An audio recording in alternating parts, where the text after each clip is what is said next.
दोस्तों proper way में estimate करने के लिए हमें अलग अलग प्रकार का एनालिसिस जानना होता है। जैसे यहां पे मैं लिखता हूं, एक होता है ट्रेंड एनालिसिस, राइट।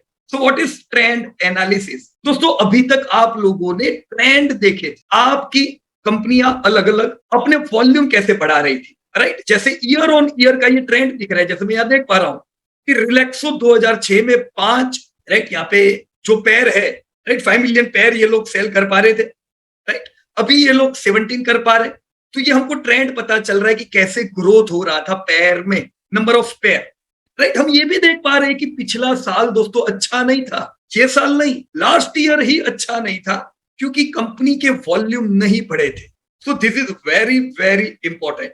दोस्तों शेयर बाजार में हम लोग जनरली प्राइस में इतने डूब जाते हैं कि मूल बेसिक प्रोडक्ट को देखना भूल जाते हैं, राइट। यहाँ पे कोई भी कंपनी हो, जब आपने दोस्तों मारुति पे बात की तब आपने वॉल्यूम्स पे बात की थी, राइट। जब आपने अल्ट्राटेक पे बात की तब आपने वॉल्यूम पे बात की थी कि भी कितना सीमेंट बेच पा रहे, कितना मिलियन टन सीमेंट बेच पा रहे, राइट। मारुति कितनी गाड़ियां बेच पा रही है, रिलैक्सो कितने फुटवेयर बेच पा रहे हैं। तो आखिर इन लोगों का काम यही है।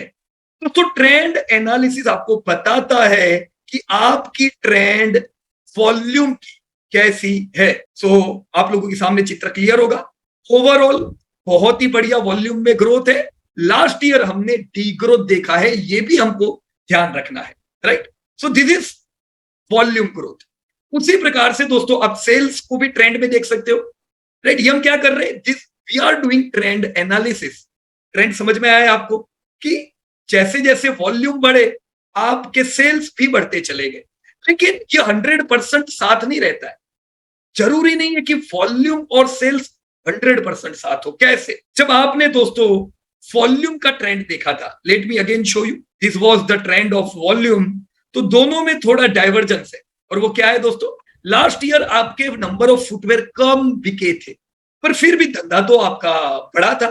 तो अगर आप खाली धंधा धंधा देखोगे, मूल बेसिक प्रोडक्ट नहीं देखोगे, तो हमें पता नहीं चलेगा कि बिजनेस में कुछ ड्रॉबैक है कि नहीं है, राइट। तो यस, जैसे वॉल्यूम बढ़ते हैं सेल्स भी बढ़ते हैं, राइट। पर इसे हम 100% को रिलेट नहीं करेंगे, बराबर है। बिल्कुल धंधा बढ़ाने के लिए वॉल्यूम का बढ़ना 100% जरूरी है। लेकिन आपकी कंपनियां क्या करती है दोस्तों, आपकी कंपनियां भाव भी बढ़ाती है। तो वॉल्यूम के साथ प्राइस बढ़ने से धंधों में ग्रोथ ज्यादा होता है, राइट। आप यहां देख सकते हो पिछले 20 सालों में नंबर ऑफ फुटवेयर 8% से बढ़े हैं, पर आपके धंधे 15% से बढ़े हैं। तो वॉल्यूम से हमेशा आपको ग्रोथ ज्यादा मिलेगा, चाहे आप अल्ट्राटेक देख रहे हो, चाहे आप रेस्टोरेंट देख रहे हो और डोमिनोज के बिजनेस रिलेट करोगे, राइट। चाहे आप कोई भी बिजनेस वॉल्यूम देखोगे तो वॉल्यूम से ज्यादा सेल्स ग्रोथ हुआ होगा, राइट। पर यस, ये रिलेट करता है। मैं यहां पे को रिलेशन का फॉर्मूला यूज करता हूं। हम कैसे देख सकते हैं दोस्तों, को relation is equal to CORREL, right.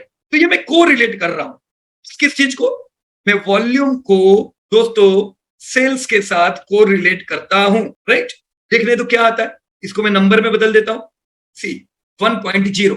तो हम कह सकते हैं यस, वॉल्यूम बढ़ने से धंधे बढ़ते हैं, राइट। जितना 1 के करीब है उतना हम कह सकते हैं रिलेशन है। जितना अगर ये -1 होगा तो हम कहेंगे बिल्कुल रिलेशन नहीं है। उल्टा भी होता है ना, ऐसे भी कुछ चीज हो सकती है कि बढ़ने से रिलेशन वाली चीज नीचे आ जाए, राइट। वो भी हम देखेंगे, उससे कहेंगे इनवर्स रिलेशन। पर यहां पे कोई भी कंपनी अगर अपने धंधे को बढ़ाना चाहती है तो वॉल्यूम पे उसको ध्यान देना पड़ेगा। दोस्तों अगर आप लोगों को ध्यान हो, हम वर्षों से कह रहे थे कि अल्ट्राटेक का टारगेट है 100 मिलियन टन की क्षमता करने का। देखो लास्ट ईयर उन्होंने 106 की कर दी। इनफैक्ट 2028 आते आते वो 150 मिलियन टन की क्षमता करने वाले। तो सीधी बात है, अगर वो 100 से 150 मिलियन टन उत्पादन क्षमता करेंगे तो आपका दिमाग दौड़ना चाहिए, धंधा कितना हो जाएगा, वॉल्यूम 50% बढ़ेगा, तो धंधा थोड़ी ना 50% बढ़ेगा, वो ज्यादा बढ़ेगा, राइट। सो फिर so the relation of volume with sales. उसी प्रकार से दोस्तों आप रिलेशन देख सकते हो वॉल्यूम के प्रॉफिट के साथ। Let me do the similar exercise. CORREL, we are correlating the volume with profits. Sorry, गलती हो गया, right? Correlation of volume with profits 0.96 और ये 0.99।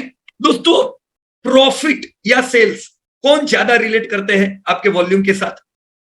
0.99 है ना सेल्स। तो प्रॉफिट ने क्यों पूरे पूरा रिलेट नहीं किया है वॉल्यूम के साथ? क्योंकि प्रॉफिट सीधी रेखा में नहीं चलते, प्रॉफिट वोलेटाइल होते हैं, प्रॉफिट टेढ़े मेढ़े चलते हैं। जब हम यहाँ पे प्रॉफिट का दोस्तों ग्राफ लॉन्ग टर्म देखते हैं रिलैक्सो का, कोई भी कंपनी का, ये रिलैक्सो नहीं है, you can search any company, if the company would be quality definitely आपका ग्राफ तो ऊपर ही जाएगा, लेकिन आपके चार्ट में वॉलेटिलिटी भी होगी। आप यहां देख रहे हो कि काफी बार डाउन भी आया है। अब धंधे इतने डाउन नहीं आए होंगे इतनी सारी बार, राइट? पर प्रॉफिट क्यों आए? क्योंकि प्रॉफिट बहुत सी चीजों के ऊपर डिपेंड रहते हैं। अब दोस्तों ये तो डेब्ट फ्री कंपनी है, अगर डेब्ट फ्री कंपनी के भी प्रॉफिट में वॉलेटिलिटी होगी तो मुझे बताओ दोस्तों, आप डेब्ट बर्डन वाली कंपनी में निवेश करोगे, आप कम मार्जिन वाली कंपनियों में निवेश करोगे तो क्या होगा? क्या प्रॉफिट वॉल्यूम के साथ रिलेट करेंगे? नहीं करेंगे। तो दोस्तों 10 साल बाद ऐसा लगेगा, अरे यार मैंने कंपनी में निवेश किया, कंपनी के वॉल्यूम बढ़े पर फिर भी मेरे प्रॉफिट नहीं बढ़े। ऐसा कब हो सकता है? जब आपने दोस्तों ट्रेंड एनालिसिस के साथ क्वालिटी पे काम नहीं किया हो। इसीलिए हमने दोस्तों क्वालिटी एनालिसिस किया था, ताकि एशियन पेंट हो, अल्ट्राटेक हो, ब्रिटानिया हो, ये कंपनियों में नहीं डाल रहे पैसे आप सेक्टर में डाल रहे हो। पर सेक्टर बढ़ने के साथ कंपनी बढ़े, ये श्योरिटी लेने के लिए आप क्वालिटी एनालिसिस दोस्तों करते हो। Got it?